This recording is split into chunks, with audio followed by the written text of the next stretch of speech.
الحمد لله وكفى والسلام على عباده الذين اصطفى أما بعد أعوذ بالله من الشيطان الرجيم بسم الله الرحمن الرحيم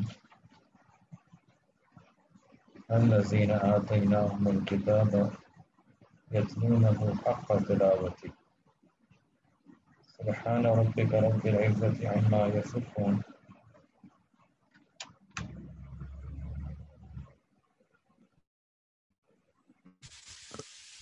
سبحان ربك رب العزة عما يصفون والسلام على المرسلين والحمد لله رب العالمين اللهم صل على سيدنا محمد وعلى آل سيدنا محمد وبارك وسلم اللهم صل على سيدنا محمد وعلى آل سيدنا محمد وبارك وسلم اللهم صل على سيدنا محمد وعلى آل سيدنا محمد وبارك وسلم. Quran Majid, Allah Rabbul Izzat, it's the Kalam of Allah Rabbul Izzat. It's the book of Allah subhanahu wa ta'ala. It's the Kalam of Allah subhanahu wa ta'ala. It's Hidayat for the Mu'mineen. It's a book that Allah subhanahu wa ta'ala sent which connects people to Allah subhanahu wa ta'ala. Those who are in Zillat, Quran brings honor and izzat to such a person. Those who are distant from Allah, Quran connects those people back to Allah subhanahu wa ta'ala. It's a nuskha shifa. It brings shifa to the heart of an individual. It brings nur to a person's life. And it brings barakah in a person's life. That's why the Prophet ﷺ said that tabarrak bil Quran fa innahu kalamullah. That take barakah from Quran, for this is the kalam of Allah subhanahu wa ta'ala. Through Quran a person can attain barakat, and through Quran a person can attain honor and izzat. If you reflect that if there is a hard cardboard which is lying on the table, that cardboard itself has no value. But when that cardboard is made part of the Quran, the cover of the Quran, then the izzat of that cardboard increases so much that the ulama have written that if a person wishes to touch the Quran, they cannot even touch the cardboard of that Quran unless they're in a state of wudu. If you ask them why is that so, Quran will start inside on the pages. This is just the cardboard, the cover. So the ulama, they reply that now the cardboard, since it is connected with the Quran, it has become one with the Quran. It has attained a relationship and a nisbat with the Quran.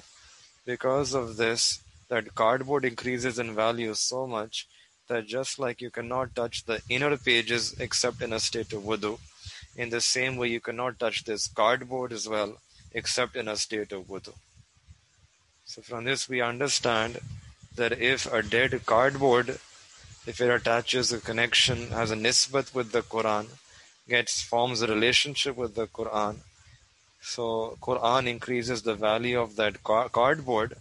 Then if a believer, a Muslim, if we also attach ourselves with the Quran, establish a relationship with the Quran, then we can also attain a maqam, honor and dignity in the sight of Allah subhanahu wa ta'ala. This Quran is a magnet. Those people who are salimul fitra, those who are pure on their nature, pure in their disposition, innate in nature, purity inside of them, then Quran attaches to their heart. Quran attracts their heart. Quran pulls their hearts towards itself. That is why when the Prophet ﷺ started teaching the message of the Quran and reciting the verses of the Quran, so the Sahaba Ikram, they would listen to the Quran and they would accept that message. They would recite the kalama and become a believer. Hazrat Abu Bakr Siddiq radiallahu ta'ala an, he was in his fitrah. And we know this because even before Islam, he would not drink alcohol. There were some people that even before the coming of Islam, they were on their Salim Fitra, pure innate Fitra, and they would stay away from big sins like alcohol.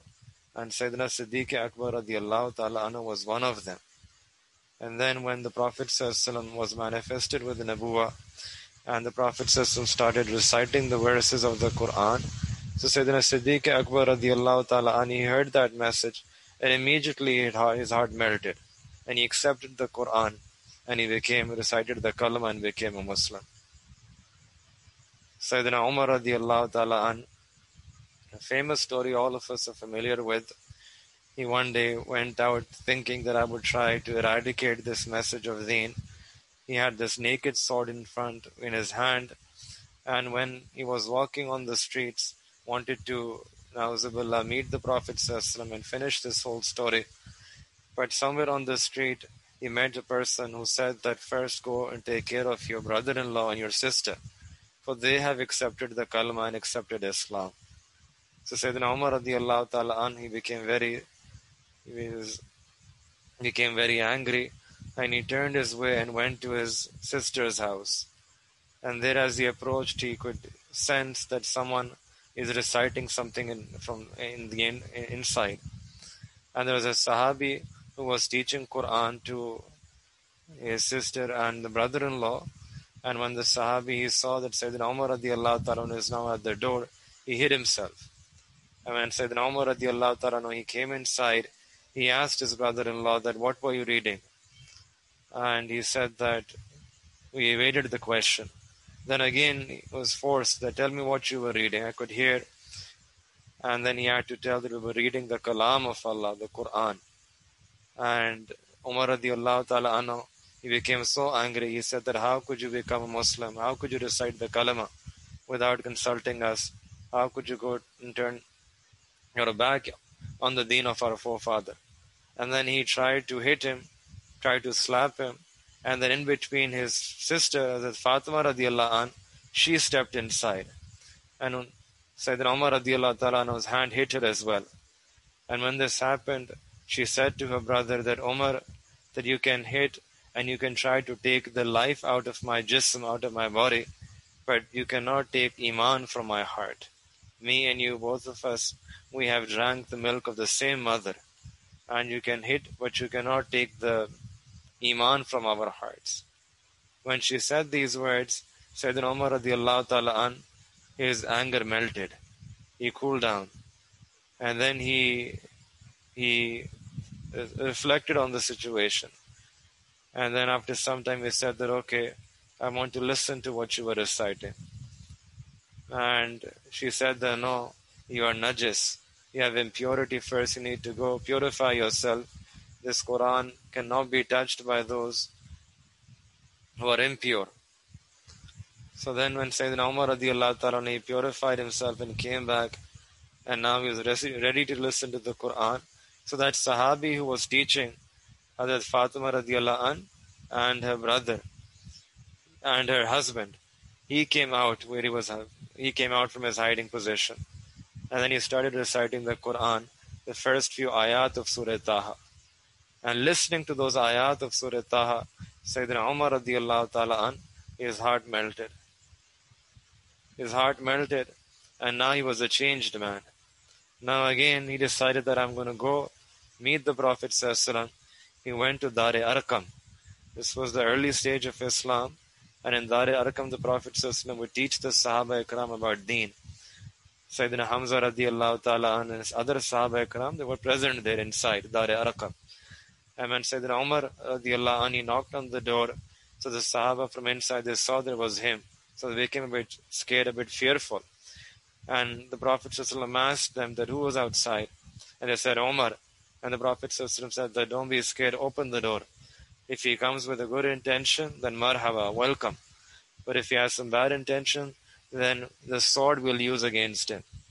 But Sayyidina Umar radiallahu anh was a changed man. He came inside, sat in front of the Prophet sallallahu alaihi wasallam, and then recited the kalama and became a Muslim. So the Sahaba Ikram, they would listen to the Quran, and their hearts would change. This Quran is a book that when a Salimul Fitra, a person who has pure fitra, pure temperament and nature, Quran makes a way in their heart. Like a river doesn't need to find its own course. River makes its own course. In the same way, Quran also flows through the hearts of a person and makes its own path, makes its own course. Now the month of Ramadan al-Mubarak is approaching, and the month of Ramadan is a Shahrul Quran. This is the month which is Shahrul Quran. It's the month of Quran. And we should try to prepare for this month and prepare for the coming of this month by increasing our taluk with the Quran. Quran is a magnet. When we were young in our science class, there was an experiment that our teacher asked us to do, where there were some iron filings and then some other wood pieces. And they were mixed together, and the teacher asked the students to separate the iron from the wood. And students were trying to pick one iron and place it on the side, then pick a second iron and place it on the side. They were doing this, but then the teacher came and said that I'll show you something. And he brought a piece of some item, and the students didn't know what it was, what the reality, what was the hakikat of that thing. They were learning, and then the teacher placed that in front of that mixture, and all the iron fillings they attached with that piece, with that item. And then the late teacher introduced and said that this is a magnet. The magnet, it attracts all the iron filings. Exactly in the same way, Quran is a magnet. Quran is a magnet which attracts the rahmat of Allah. Quran, whoever listens, whoever recites the Quran, then their hearts are showered by Allah Ta'ala's mercy. Allah showers His mercy, showers His rahmah upon a person's heart.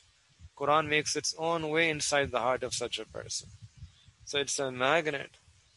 And we need to take full advantage of this Quran, especially in this time when the month of Ramadan, when the month of Quran is fast approaching. And we need to start preparing right now for this month. If we haven't already done so, then time is passing by.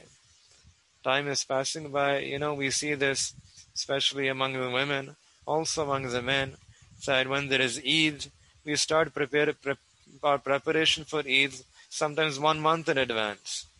We start to order our clothes, and we are going to wear this on the Eid day, and our children are going to wear this on the Eid day. We start planning.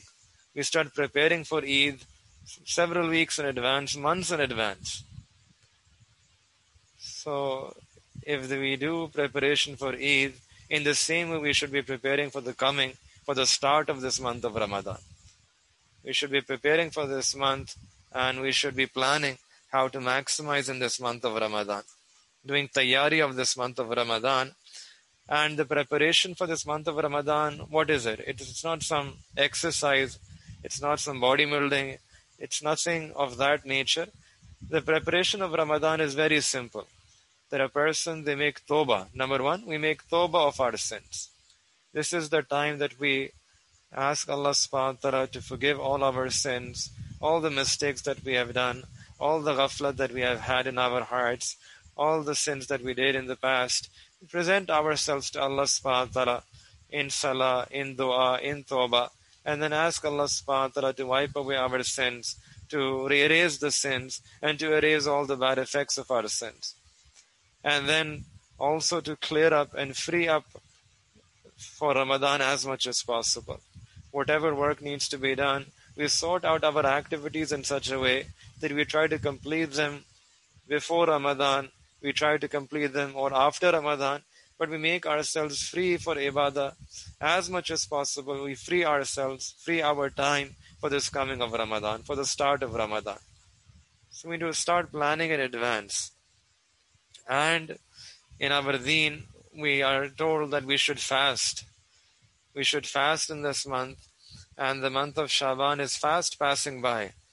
We know that this month is very special the Prophet ﷺ used to fast excessively in this month of Shaban, and tomorrow is Thursday. Monday and Thursday. Thursday is a day when a person's amal, they are presented to Allah. Our deeds are raised up before Allah subhanahu wa ta'ala, and the Prophet ﷺ's habit was to fast on Thursday. Because the Prophet ﷺ wished that I want my deeds to be presented to Allah subhanahu wa ta'ala in such a way while I'm fasting. So those who have the capacity, the ability, we should fast on Thursday, which is tomorrow. And then after tomorrow, Thursday, on Friday, we are starting the Ayyam-e-Beez. In many countries around the world, Ayyam-e-Beez, yani the middle 3 days of the lunar month, they will be on Friday, Saturday, and Sunday. Yani 13th, 14th, 12th, 13th, and 14th. 13th, 14th, and 15th. Depending on where you are, the dates might be 1 plus 1 minus 1. But these days, Friday, Saturday, and Sunday, one should fast. Because this was again the continuous sunnah of the Prophet ﷺ to fast on these 3 days. On the 13th, 14th, and 15th of every month. And this time it happens to be the month of Shaban. So Friday and Saturday and Sunday. And then again fast on Monday, because Monday also was the sunnah of the Prophet ﷺ. The amal, they are raised up 2 days a week, Monday and Thursday. So Monday also the Prophet ﷺ's sunnah was to fast on this day. And the reason again was that the Prophet ﷺ wished that I wish that my amal are presented to Allah subhanahu wa ta'ala in such a state while I'm fasting. So these days are coming up, these are days for fasting. Starting from tomorrow, Thursday, Friday, Saturday, Sunday, and Monday. These are 5 days, and we can try to fast in these days, get the barakah of doing amal of the sunnah of Monday, Thursday, and Ayyam-e-Beez. Plus, we also get the barakah of doing amal on this sunnah that the Prophet ﷺ would fast in the month of Shaban. So that sunnah will also be included here. And plus, number 3, this could be our way of preparing for the month of Ramadan. That, Ya Allah, I have nothing to offer, but I've started my preparation through this amal of fasting. And then on the 15th, the night of the 15th of Shaban, that is also going to be a very special night. In some ahadith mubarakah, it's mentioned that the rizq of the creation is decided on that day. And in another ahadith mubarakah, several merits of this night have been mentioned. The night between the 14th and the 15th, in which the people on this earth, they receive this special divine mercy from Allah subhanahu wa ta'ala. Ummul Mu'mineen Aisha radiallahu ta'ala anha, she said that once the Prophet ﷺ performed the tahajjud salah and then made a very long sajda until I feared that the Prophet ﷺ had passed away. So when I saw this, I rose from my bed and I came to the Prophet ﷺ and I pressed the little pinky toe of the Prophet ﷺ just to check whether he is alive or not. And the thumb moved, so I returned back to my place. And then I heard the Prophet ﷺ in sajda, a very long sajda and a very long salah. And then when finally the Prophet ﷺ finished his salah, I was looking and the Prophet ﷺ, he turned to me and said that, Aisha, did you think that the Prophet ﷺ had passed away? Did you think that your Prophet had passed away? I said, no, Ya Rasulullah, but I was afraid that your soul has been taken away because your sajda was so long. And then the Prophet ﷺ, he asked her, that Aisha, do you know which night is this? And I said that Allah and His Messenger knows best. Allahu wa Rasuluhu a'lam. And then the Prophet ﷺ explained that, Aisha, this is the night of the half of Shaban. And Allah subhanahu wa ta'ala looks upon His slaves in this night and forgives those who seek forgiveness. Those who seek forgiveness on this night, Allah forgives those. And Allah sends His special mercy upon those who pray for mercy on these nights. Now the Prophet ﷺ is telling us in hadith that on this night Allah sends His forgiveness and Allah showers His rahmah. So we should try to spend these days, spend this night, especially the night of between the 14th and the 15th, in ibadah, seeking tawbah and asking Allah for His mercy, for His rahmah and His maghfirah. But yes, in that hadith, the Prophet ﷺ also mentioned that everyone will get this mercy. Whoever asks for Allah's mercy, they will get it, except for that person who has malice against a Muslim. Kina, enmity, spite against a Muslim, that person will not be forgiven.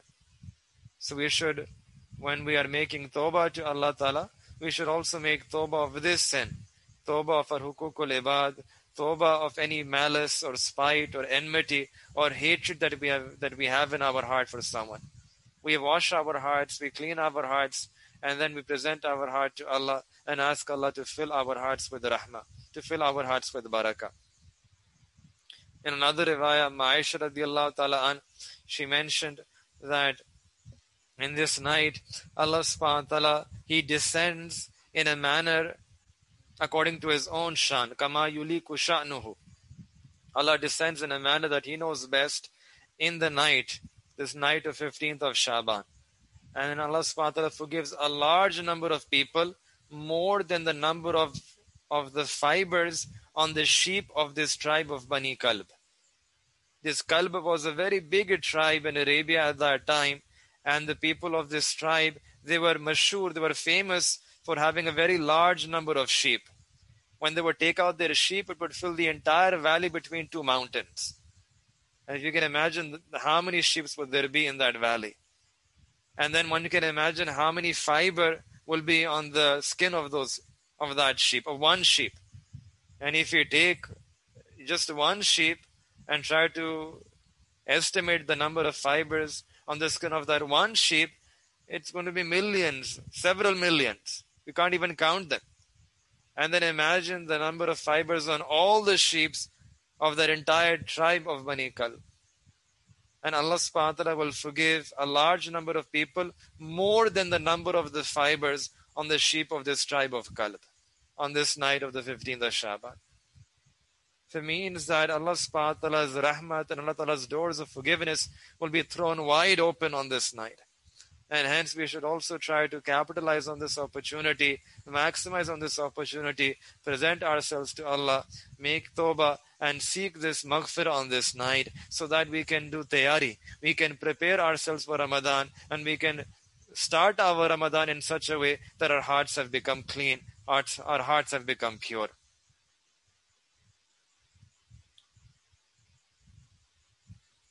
And fasting is not just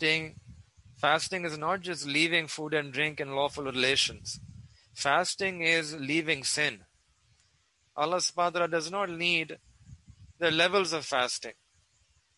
For the ordinary believer, it's just about leaving food and drink. But Allah doesn't want just that level where we leave our food and drink. What Allah subhanahu wa ta'ala really wants is taqwa. That's the maqsad of fast. لَعَلَّكُمْ تَتَّقُونَ. So that you can attain taqwa, you can abstain from sin. So if a person is fasting but they don't control their gaze, they don't control their tongue, they're still misdirecting their gaze, they're still watching dramas on the TV, they're still watching dramas on the internet, and they're still into those sins of the screen, then Allah does not need our fast. What Allah wants is that we make tawbah and we fast in the way that we are not just leaving food and drink, but we also make an azam and irada of leaving sins from our heart. And for that we need to practice. We need to practice before Ramadan, before the fasts of Ramadan, we need to practice right now. Start practicing that we can fast in such a way that we leave sins. We can leave sins of our eyes. For those of us who are engaged in our, we have an addiction for cell phone.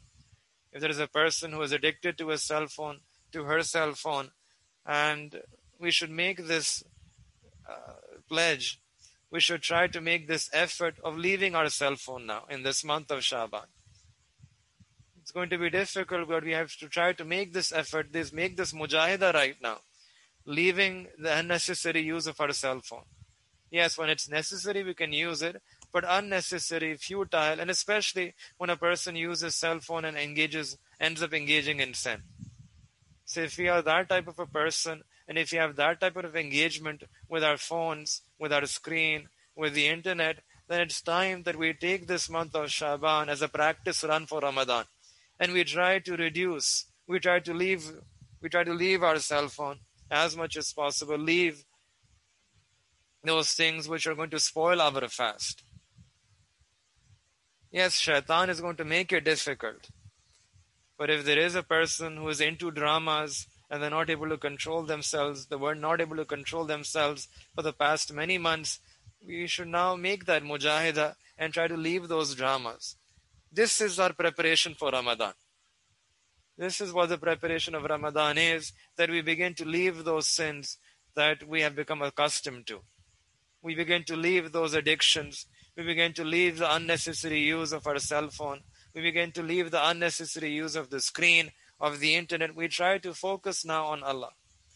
We try to leave those sins which are becoming an obstacle. Then only we can benefit from the barakat of Ramadan. I'll give you an example. When a person, they take ghusl, they take a bath, and then after taking a bath, they get ready. Right? They take a bath and they get ready. In the same way, we should also take this bath of Tawbah and now get ready for Ramadan. Just like a child who takes a bath and he gets ready. Then another, now adorn me with these new clothes. Put on this fragrance, this ithr on me.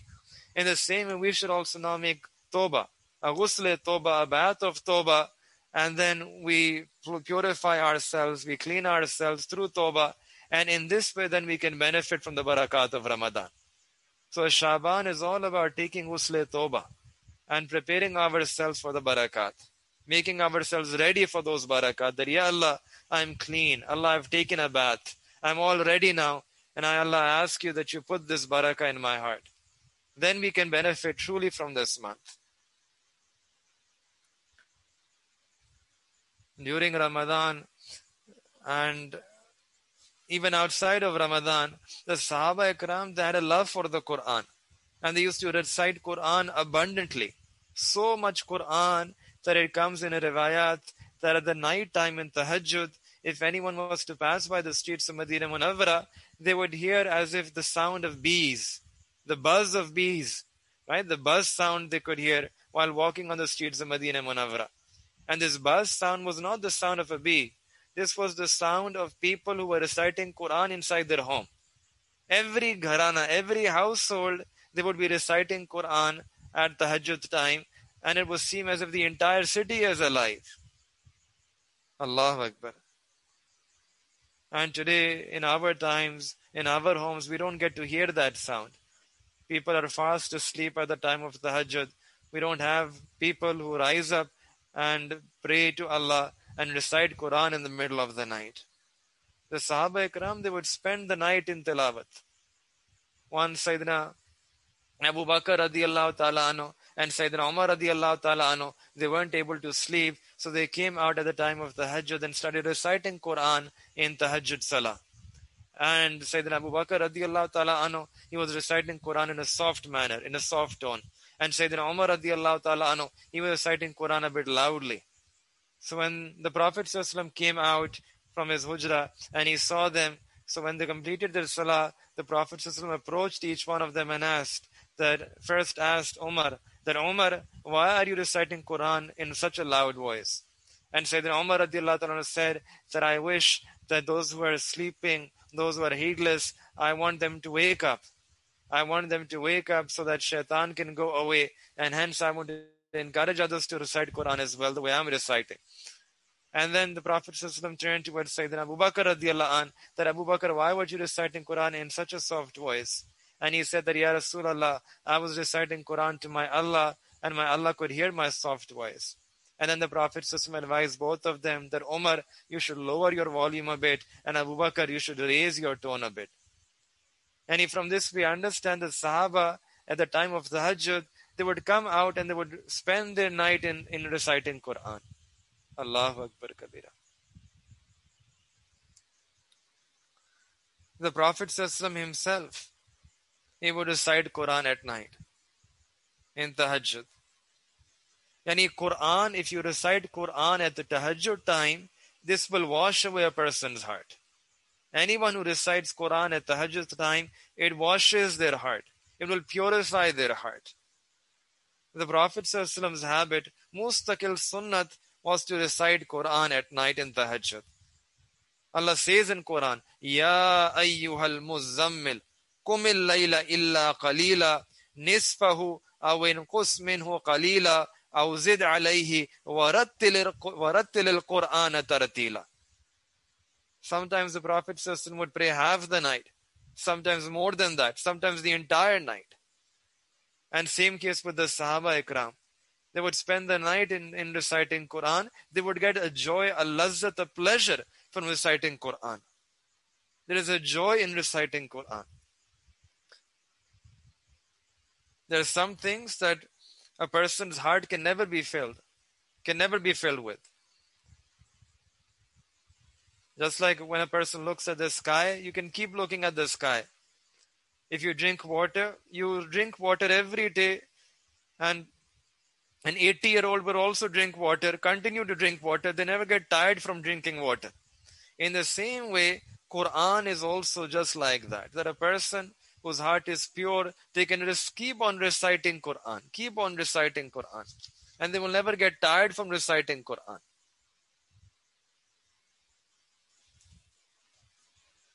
So Quran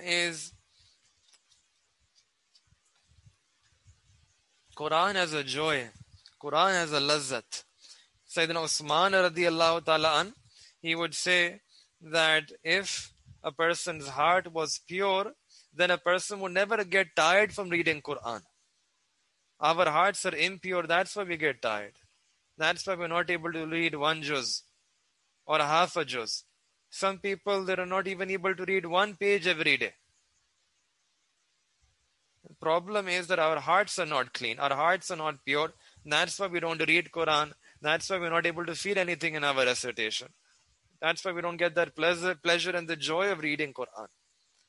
But if we can only purify our hearts in this month, and then we can begin to experience the pleasure of Quran. Quran has a mazza, it has a joy. Just like a child, if you give him ice cream, he's going to eat that ice cream and he's going to love every scoop of that ice cream. He's going to take scoop by scoop and enjoy savor the taste of every scoop. That is what really Quran is. That every ayat will bring joy to the heart of a believer, to the heart of the Qari. They will savor the taste of every ayat of the Quran. They wouldn't want to put that Quran away. They would want to continue read more and more and more. Continue reading the Quran. And sometimes the Prophet ﷺ, he would just repeat one ayah. That one ayat would be so, the Prophet ﷺ would get so much lazzat from that ayah that they would do takrar of that ayah. Could keep on repeating that one ayah throughout the entire night. It's easy to understand this. The kids, they have this chewing gum and they're just chewing that gum over and over and over again for such a long time. It's the same gum, but they're getting mazza and an enjoyment and lazzat chewing that same gum for such a long time. The Sahaba Ikram and the Prophet ﷺ, they would recite an ayat over and over again, spend the entire night reflecting on that ayah and enjoying the lazzat of that ayah. Why? Because the hearts were pure. So for us, this is the main problem, that the hearts are impure. That's why we don't read Quran. Some of us, weeks pass by, months pass by, and we don't get the tawfiq to open the Quran. So this should not be the case. We should have a talab for the Quran. We should have a desire for the Quran. Quran has a mazza. And it has such an incredible joy that then it's not, these excuses, they don't work. That I'm tired and hence I wasn't able to read Quran. When a person has the pure lazzat of reciting Quran, then sleep or being tired, despite their condition, a person would continue reading Quran. They won't use this as an excuse. They would themselves want to read Quran.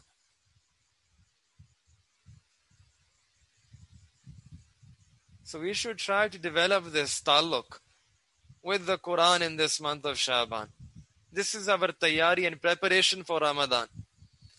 We can also try to wake up at the time of tahajjud and then pray whatever Quran we know.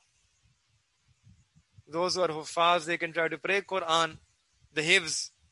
Those who are not Hufaz, but we know some surahs that we have memorized, the longer surahs, we can try to recite those surahs at night. Maybe some of us, we have memorized Surah Yasin, or Surah Mulk, or Surah Rahman, or Surah Waqia, or Surah Kahf, whatever. If someone has memorized these surahs, someone has memorized Surah Yasin, they can recite Surah Yasin at tahajjud during the night.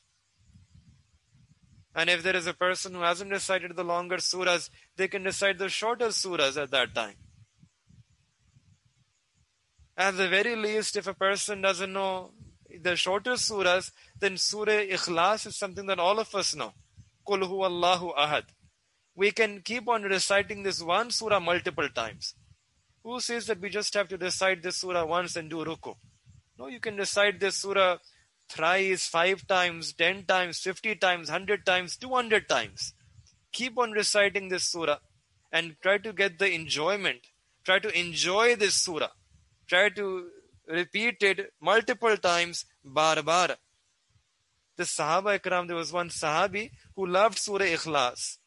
And it was his habit that he would, in every salah, he would recite Surah Ikhlas. And once the Prophet ﷺ found out, so the Sahaba, he asked that Sahabi, said, why do you do this? And he said that, Ya Rasulallah, I have a special muhabbat for Surah Ikhlas. That's why in every salah I recite it. And the Prophet ﷺ said that because of your muhabbat for Surah Ikhlas, Allah will make you enter into Jannat. So, repeating these surahs multiple times. Someone knows Surah Kawthar. Inna a'tayna kal Kawthar. Repeat this several times in our salah. And the purpose is when you repeat it several times, then the effect of those words will penetrate into your heart. The effect of Quran will come through repetition, by repeating those verses over and over again. It's like a hammer. If you want to hammer a nail in the wall, we need to keep hammering it. One blow is not enough. You keep hammering once, twice, thrice, until it goes deeply inside the wall. In the same way, if you want the Quran, the effect of Quran to come on our hearts, we should try to pick some surahs and repeat them in our salah. And through repetition, the effect will penetrate into our heart. We'll be able to feel depth. We'll be able to feel the feelings of that surah. We'll be able to feel that connection with that Quran, the ta'alluq with the Quran. Hazrat Abu Bakr Siddiq radiyallahu ta'ala anhu, it comes that when he used to recite Quran, the people who would be listening, their hearts would be affected. Their hearts would begin to tremble. They would want to hear more. Allahu Akbar Kabira. Once when Sayyidina Siddiq Akbar radiyallahu ta'ala anhu, there was persecution in Makkah Mukarramah, so he decided to migrate to Habasha, Abyssinia. And when he was all set to migrate to Abyssinia, so one of his companions came to him and said that, Abu Bakr, where are you going? Where are you getting ready? Are you deciding to leave this city? And he said, yes, I'm deciding to do hijrah because it's becoming difficult to practice Islam here. And that person was not a Muslim. He said that, no, don't worry, stay here and I will give you aman. You will come under my protection. No one will say anything to you. You are in my aman. So Sayyidina Abu Bakr radiallahu ta'ala anhu, he came back and he was in the aman, the protection of that person. And he would recite Quran at that person's house.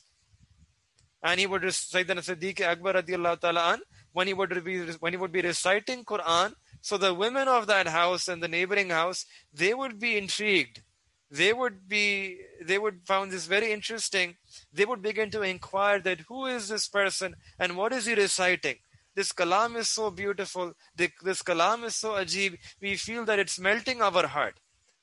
And when the person who gave aman, he was told that this is how the women are now asking and inquiring and wondering, so he became scared lest these women also recite the kalam and they might become Muslim. So he said that, now Abu Bakr, I take my aman away. If you want to do hijrah, you can go. Yani the way Sayyidina Siddiq Akbar radiallahu ta'ala would recite Quran, not only his own heart will be affected, he would be able to affect the heart of other people around him. And look at our state that we read Quran and our own hearts are not affected. Why? Because there is a rust and a crust on our heart. May Allah Ta'ala remove that rust from our heart, purify our heart. For that we need to make tawbah and istighfar. Through tawbah, through istighfar, we should ask Allah, Allah, erase the sin, erase the effect of sin, erase the rust and crust of sin. Turn to Allah in tawbah, istighfar, and remembering Allah in our heart more and more. The Prophet ﷺ said that zikrullah shifa'ul qulub, that the zikr of Allah subhanahu wa ta'ala is the cure of the heart. For every single thing there is a polish. Likulli shayin sikalatun or sikalatul qulub zikrullah. And the polish of the heart is the zikr and the remembrance of Allah subhanahu wa ta'ala. So we should try to remember Allah subhanahu wa ta'ala in our hearts. And sometimes people ask that, no, I don't have a mizaj of remembrance. My tabiyat is not that I cannot do zikr of Allah. Tell me something else. I can recite tasbihat, I can do other things, but I don't do zikr. I can't do zikr. This is not my mizaj, this is not my temperament. So if that's how we think, then we should also understand that what Allah subhanahu wa ta'ala is teaching us in the Quran. Allah is saying that, oh my servants, if you remember me, then I will remember you. If you do zikr of me, then I will do zikr of you. So don't we want our hearts to be remembered by Allah?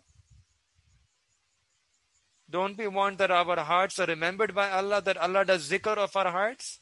If we want that our hearts are remembered by Allah subhanahu wa ta'ala, it means that we have to remember Allah first. That's the zabata that Allah has laid down here. فَذْكُرُونِي أَذْكُرُكُمْ. Oh my servant, you remember me, Allah will remember you. So the reason why we should do zikr of Allah is not because our zikr has any value. Our zikr is naqis. We may or may not be able to feel anything. But what we really want is that Allah should remember us. Allah should do zikr of our hearts. That's the reason why we should do zikr of Allah. That's why we should try in every free time that we have, we should try to just think about Allah in our hearts so that Allah is thinking about us. So that we become the object of the remembrance of Allah subhanahu wa ta'ala. So that we become the mazkur of Allah, so that we know that Allah is remembering us. And this is direct. You remember Allah for 2 minutes, for those 2 minutes Allah is remembering your heart. Now every one of us, we desire that. If you ask any person, do you want that Allah remembers your heart? You will say, yes, I love that. I would be willing to give anything for that. Tell me, what do I need to do? And the action is so simple. Allah is saying, you don't need to be praying salah, you don't need to be reciting Quran, you don't need to be in a state of wudu. All you need to do is just to remember me in your heart, and I will remember you. There are no conditions. It's so easy. Allah has made the process so easy. If you wish to just get the remembrance of Allah, if you wish that our hearts should be remembered by Allah, all we need to do is to remember Allah subhanahu wa ta'ala. Yes, Quran is also a zikr. When you recite Quran, then also Allah is remembering your heart. But one can also, outside of Quran, remember Allah in their own way. You don't need to be in a state of wudu. Lying, standing, sitting, in your free time, walking, talking, all the while a person can remember Allah, and all the while their heart will be remembered by Allah.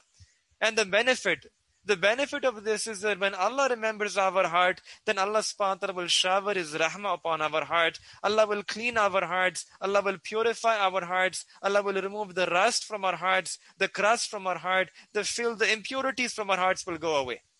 Allah will fill our hearts with nur, with His anwarat and tajalliyat, with the barakat and fiyuzat. All words taken from the Quran. In worldly love, if a person tells that, that fala person, he was thinking or she was thinking about you. And that person is like, oh really, she was thinking about me. Tell me, what was she saying about me? We become so happy from the inside that some other person was thinking about me. And I imagine that how happy should a person become that not some creation, not some person, not some human being, but Allah subhanahu wa ta'ala was thinking about you. Allah Ta'ala is thinking about you. How happy should a person become in their heart? Allah is remembering you. Allah is remembering your heart. And all we need to do is just to remember Allah Ta'ala back. This is the secret of zikr. The secret of zikr is that we can make ourselves magnets of that remembrance of Allah, such that we end up becoming the mazkur of Allah, such that Allah begins to remember our hearts. And when Allah remembers our hearts, then your anxiety will go away. Then our worries will go away. Then the tension and the stress, the pessimism will go away, the depression will go away. Allah is remembering your heart. There is no way then there will be emptiness and vacuum inside that heart. When Allah remembers that a person's heart, Allah is going to fill that heart with sukoon, itminan, tranquility, joy, pleasure, serenity, maza. All the confusion of deen will go away. Because Allah subhanahu wa ta'ala is remembering our hearts. So when we remember Allah Ta'ala, Allah will remember our hearts, and then Allah Ta'ala will purify our hearts. So we should try in our free time, the 2 minutes, the 5 minutes, the 10 minutes, instead of wasting that time thinking about some other thing of the dunya, or just not being heedless or absent-minded, we should think that I want right now, for these 2 minutes, I want that Allah subhanahu wa ta'ala, I want to be remembered by Allah. Ya Allah, I want that you should remember my heart. And I want that you should remember my heart. So Ya Allah, that's why I'm remembering you inside my heart. You can remember Allah Ta'ala in whatever way you like. There is no set formula. Any way, you can think about the wujud of Allah, the existence of Allah. You can think about the attributes, the 99 beautiful names of Allah subhanahu wa ta'ala. One day you can think that, Ya Allah, you are Ar-Rahman. And today, the entire day, I'm going to spend thinking about you in my heart, that Allah, you are Ar-Rahman. Next day, you can pick another name, Ar-Rahim, Al-Ghaffur, Al-Hannan, Al-Mannan. You can think about the relationships that we have with Allah subhanahu wa ta'ala. Like in the Quran, Allah subhanahu wa ta'ala mentions that Huwa ma'akum ayna ma kuntum. That, oh my servant, wherever you are, I'm with you. Yani, wherever you are, I'm with you. So we can just pick this one ayat and we can reflect on this ayat throughout the day. That this is the way I'm going to remember Allah Ta'ala throughout the day in my heart. That anytime when I get 3-4 minutes of free time, I'm just going to think in my heart that, Ya Allah, you are with me right now in this place. Because you have said in Quran that Allah, wherever we are, Allah, you're with us. Huwa ma'akum ayna ma kuntum. So Allah, you're with me and I'm thinking about you. Allah is with me. And now how is Allah subhanahu wa ta'ala with us? Another ayah, Allah says, فَإِنِّي قَرِيب. Allah, you say that you are qareeb to me, you are near to me. Allah, I'm thinking about your nearness. You are qareeb to me. You try to feel that nearness. And then how qareeb is Allah subhanahu wa ta'ala? نَحْنُ أَقْرَبُ إِلَيْهِ مِنْ حَبْلِ الْوَرِيدِ. Allah says that I'm closer to you than your own jugular self. Yani, I'm wearing this jubba. This clothing is near to me. It's close to me. But Allah subhanahu wa ta'ala is saying that I'm closer to you, not just closer to you than this jubba that you're wearing. I'm closer to you than your own jugular vein. That vein which is part of us, Allah is saying I'm closer to you than your own jugular vein. That's how close Allah subhanahu wa ta'ala is with us at this point. We can think about this ayah. And the benefit of this zikr will be that Allah Ta'ala will be remembering us, and Allah Ta'ala will give us itminan in our hearts, and all that rust and crust will go away. And when the hearts become clean and pure, then we will be able to feel the muhabbat of the Quran. We'll begin to feel the lazzat of the Quran. May Allah subhanahu wa ta'ala clean our hearts, and may Allah subhanahu wa ta'ala enable us, grant us tawfiq, that we can begin to feel the muhabbat and the lazzat and the pleasure of the Quran. Quran can make our hearts munawwar, and Quran can also save our iman. This nisbat with the Quran, it can save our iman. There was a young Pakistani Muslim engineer who went to work in the US, study and then work in the US. And there he fell in love with a girl who was a Christian, belonged from a Christian family. And he fell in love and he told her that I cannot marry anyone except you. Tell me what do I need to do? And he was so infatuated in her muhabbat that he said that I'm willing to do anything to get married to you. So she said that if you want to get married to me, then you'll have to ask my parents. So he said, fine. So he met the parents of that girl, and the parents said that, look, your religion is different. We are people who are religion. Our religion is different. So you cannot marry our daughter. And that young man, he said that, no, place any condition upon me. I want to get married to you. I want to get married to your daughter. So they said that, okay, if you want to marry our daughter, then first thing is that you'll have to finish your rabata, your connection with your family back home in Pakistan. Finish any connection that you have with your family, your relatives, your friends. And he said that I'm willing to do that. And he was so lost in his muhabba, he accepted that first condition. Then they said, our second condition is that you have to leave that Muslim neighborhood where you're living right now, and you'll have to come live with us in our neighborhood. He said that I agree to this condition as well. Then they said, third condition is that you'll have to come with us on Sunday. Sunday we go, it's a holy day, we go to the church. So we want that you should also come with us on Sunday to our church.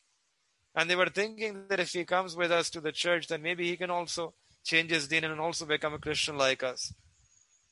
So he was so lost in his love for her, he agreed to this condition as well. And then they placed another condition, Ajib. They said that, look, when you eat food, we don't want you to say that don't eat this. We don't want you to pick and choose. Whatever food we are eating, we want you to eat the same food. And again, they wanted that this whole concept of zabiyah and halal, they wanted that he shouldn't be following those rules. Whether we eat pork, he should eat with us. Whether we drink alcohol, he should drink with us. And this person, he again accepted this condition as well. And all the conditions he was willing to accept. So the family, they also said that, okay, if you're willing to be like this, then we also have no problem. You can marry our daughter. So both of them got married. Now they're living as husband and wife, and he left his house, he left his neighborhood. He just completely disappeared from the Muslim neighborhood. His Muslim friends didn't know where he was. The Imam of the masjid didn't know where he was. It was as if he just completely disappeared, evaporated into thin air. No one knew where he was. And in this way, 2 years, 3 years passed by. But in these 3 years, he said that there was one thing that I used to do, that in my house, there was no trace of Islam, no trace of being a Muslim. However, in my house, when we used to enter from the front door, then in front there was a shelf. And on that shelf, there was a book, which was the Quran. And I kept that book. It was green in color, it had a green cover. And I would keep that book on the shelf. I never opened that book. But every single time, every day when I used to pass by, you go to my office, I would glance at that book and I would give it a gaze of muhabbat. I would glance at that book with a gaze of muhabba, and I would remind myself that you are so distant from this deen of Islam. You have no trace of Islam in you, but at the very least what you have is the kitab of your Lord in your house. You have the kitab of Allah, kitabullah in your house. And I used to look at that Quran and I used to feel embarrassed about myself that I've fallen victim to my nafs and shaitan, and I wasn't able to control my desires, and I've given into the desires of my nafs, my lustful passions, my lustful desires, and I'm not able to control myself. But I used to look at that Quran, and that Quran used to remind me of my deen, and I used to feel embarrassed, and I used to feel shamed before Allah, and then I also used to make tawbah and seek forgiveness from Allah subhanahu wa ta'ala for the life that I was leading. And then he says that one day when I came back and I went to the shelf, I saw that that book was not there. So I asked my wife that, have you seen that green book which used to be on the shelf? And she said that, yes, that I was doing some spring cleaning, and I decided that those books that I don't read and those books that you don't read, any those books which are just lying there, no one reads them, I thought I'll just throw them in the trash can. So I threw that book in the trash can. Now this person, he quickly came out into the garbage, the trash, and he took out that book, and now he's cleaning that book, he is kissing that book, wiping it with his hands, and then he brought that book inside and then kept it on the shelf. And all the while his wife, she was watching, and she asked him that, why are you so emotionally attached to this book?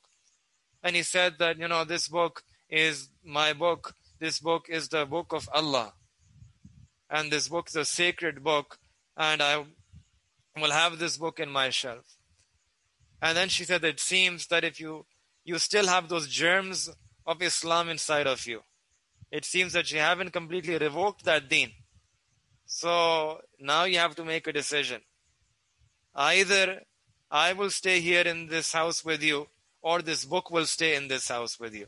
You have to make a choice. And at that time, this young man, he made this choice. He said that I realized what it had come to. And at that time, I said to her that, look, if you wish to stay in this house, it's your choice. You wish to stay here, you can stay. If you wish to leave, you can leave. But know one thing, that this book of Allah will never leave my house.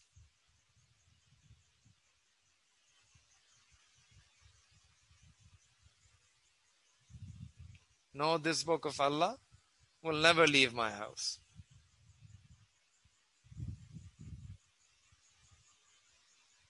He had such a muhabbat with the Quran that he said that sentence. And she said that, okay, then I will leave. She left, and that young man, he took the Quran with him and came to the masjid and came back. So Quran, this young man, he had such a weak ta'alluq, such a weak connection with the Quran, but this weak connection with the Quran was able to save his iman. So imagine if there is a person who has a stronger connection with the Quran, who reads Quran, she recites Quran, those who study the Quran, then how much Quran will be helpful and beneficial for us, how much strength a person can get from the Quran. This Quran will protect our iman. Muhabbat of Quran saved that person's iman. And this muhabbat of Quran can also save our iman. We are living in a time of fitna. It's the time of Dajjal. And in this time, it's even more important that we develop this muhabbat with the Quran by reciting Quran, by reading Quran, trying to memorize as much Quran as possible, studying the Quran. And this month of Ramadan is coming. The month of Ramadan is Shahrul Quran. It's the month of Quran. So we should try to increase our muhabbat of Quran in this month of Shaban. This is preparation. We try to increase this muhabbat of Quran. We try to increase in the ta'alluq that we have with the Quran. Try to increase our recitation of the Quran. And if we do so, then inshallah we will be able to get more muhabbat of Allah Ta'ala in Ramadan. We'll be able to get more barakat in our life during Ramadan. And we'll be able to safeguard our iman. We'll be able to protect our iman.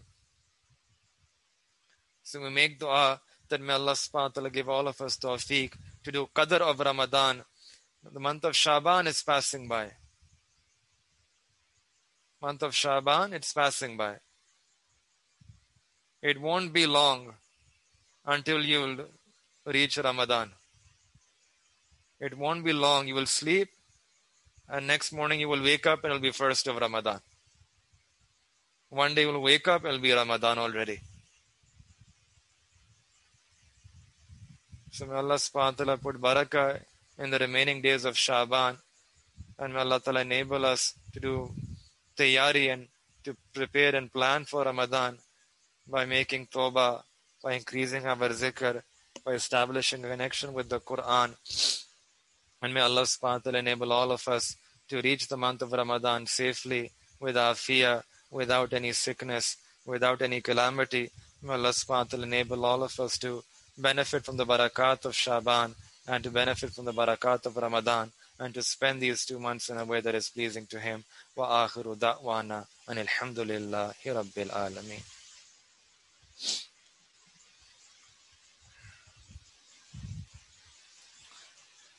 Before we make dua, we'll make a short silent zikr of the heart for a few minutes. Close your eyes and bow your head. Disconnect yourself from everything else in this world and make niyat that, Ya Allah, you have said in the Quran, وَاذْكُرْ رَبَّكَ فِي نَفْسِكَ تَضَرُّعًا وَخِيفَةً, that remember your Lord inside of yourself and inside of your heart, secretly and in all humility. Ya Allah, we're remembering you deep inside of our heart, in secrecy, in silence. And Ya Allah, we're remembering you like you have asked us to remember you, like you say in the Quran, وَاذْكُرْ إِسْمَ رَبِّكَ وَتَبَتَّلْ إِلَيْهِ تَبَتِيلًا, that remember the name of your Lord, and the name of our Lord is Allah. وَتَبَتَّلْ إِلَيْهِ تَبَتِيلًا, and remember this name exclusively and to the exclusion of everything else. So Ya Allah, we're remembering your name, your Isme Azam, your Isme Jalala, Allah. Allah, we ask you that like you have promised in the Quran, فَذْكُرُونِي أَذْكُرُكُمْ, that, O my servant, if you remember me, then I will remember you. So, Ya Allah, we are remembering you deep inside of our hearts. And Allah, we ask you that you remember our hearts by showering your rahmah upon our hearts, by cleaning our hearts of its sins, by purifying our hearts of the impurities, by inclining our hearts towards your remembrance, by washing our hearts, Ya Allah. And Ya Allah, our heart in gratitude, in shukr, is calling upon your Isme Azam, Isme Jalala, Allah, as if our hearts secretly, silently is saying, Allah, Allah, Allah.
La ilaha illallah Muhammadur Rasulullah. Make dua. Subhana Rabbil al-Wahhab.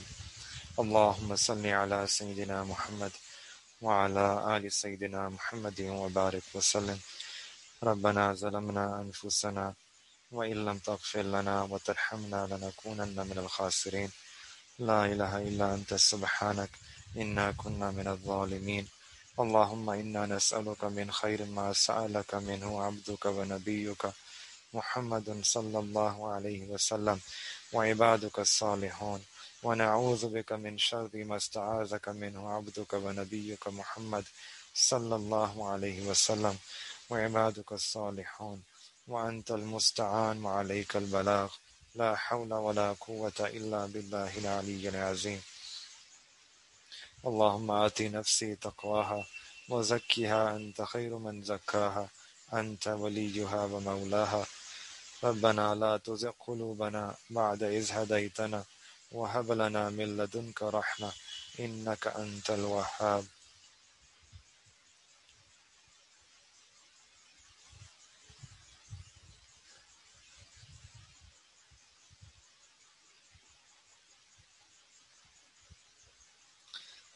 Ya Allah, Ya Rabbi Kareem, Ya Allah, we ask that you accept our tawbah tonight. Allah, erase and wipe away all the sins that we have done in the past. And Ya Allah, erase and wipe away all the effect of sins from our hearts. Ya Rabbi Kareem, we present our hearts to you. Allah, we ask you that you remove all the rust and crust from our hearts. Allah, we ask you that you remove all the impurities from our hearts. Allah, we ask you that you remove all the hardness of our hearts. Allah, we ask you that you remove all the filth from our hearts, all the darkness and blackness from our hearts. Ya Rabbi Kareem, Ya Allah, we ask that you wash our hearts, that you purify our hearts, you clean our hearts. Ya Allah, we ask that you fill our hearts with nur. Allah, that you make our hearts munawwar with the nur of Iman. Allah, we ask that you make our hearts munawwar with your muhabbat. Allah, we ask that you fill our hearts with the nur of the Quran. Ya Rabbi Kareem, Ya Allah, we ask that you, Allah, wash away our hearts so that we can also begin to feel lazzat in the Quran. We can also increase our attachment with the Quran so that we can also increase our connection with the Quran. Ya Rabbi Kareem, Ya Allah. Allah grant us tawfiq to increase our connection with the Quran in these days and in the days to come, and especially in the month of Ramadan. Ya Allah, Ya Rabbi Kareem, grant us the ability, the tawfiq, and the himmat, Allah, to read more and more Quran in these days, to increase our connection with the Quran, to increase our muhabbat of the Quran, to increase our ta'alluq with the Quran, to increase our hifz of the Quran, to increase our study of the Quran, Allah, to increase our amal of the Quran, to increase our izzat of the Quran. Ya Rabbi Kareem, Ya Allah, we ask you, Allah, that you make Quran the nur of our hearts, you make Quran the joy of our hearts, you make Quran the light of our hearts. Ya Rabbi Kareem, Ya Allah, Ya Rabbi Kareem, we make tawbah for the disconnect we had with the Quran for the previous months. Allah, we make tawbah for the ghaflat that we have had with the Quran. Allah, we make tawbah, Allah, for the mistakes that we have done in the past with the Quran. Allah, we make tawbah for the weak relationship that we have had with the Quran in the past months. Allah, we make tawbah, Ya Rabbi Kareem, for this weak nisbat that we had with the Quran. Ya Rabbi Kareem, Ya Allah, we have been neglectful of the Quran in previous months.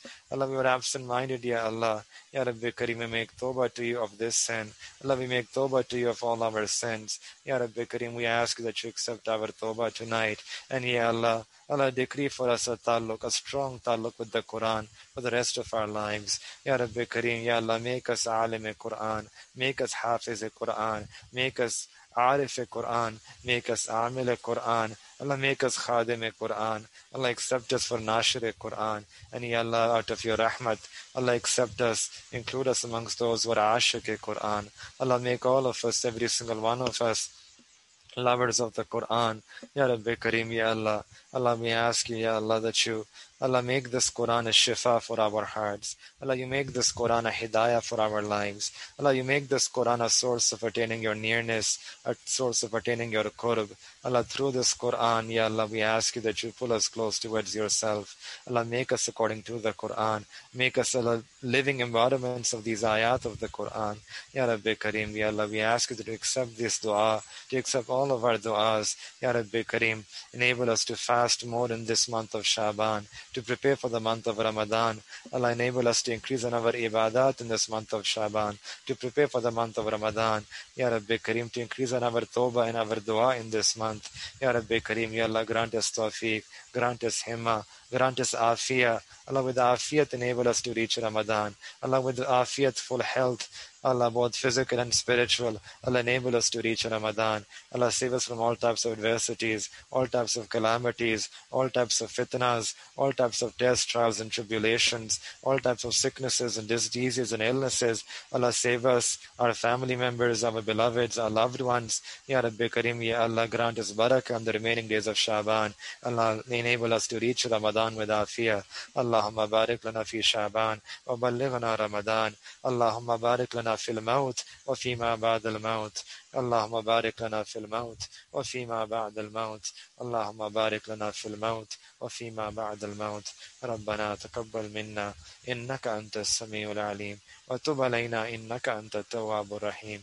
صلى الله تعالى على حبيبه خير خلقه محمد وعلى آله وصحبه أجمعين برحمتك يا أرحم